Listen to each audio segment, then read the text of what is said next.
Celine Evangelista baru-baru ini menjalani pemotretan bareng 4 anaknya. Namun sayang, tak ada sosok sang suami, Stefan William.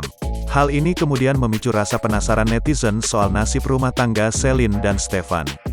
Apalagi keduanya belakangan dikabarkan pisah rumah dan sedang mengalami masalah. Sempat terpergok jalan bersama. Celine Evangelista menyebutkan kondisi pernikahannya dengan Stefan baik-baik saja, meski menyebut rumah tangganya baik-baik saja.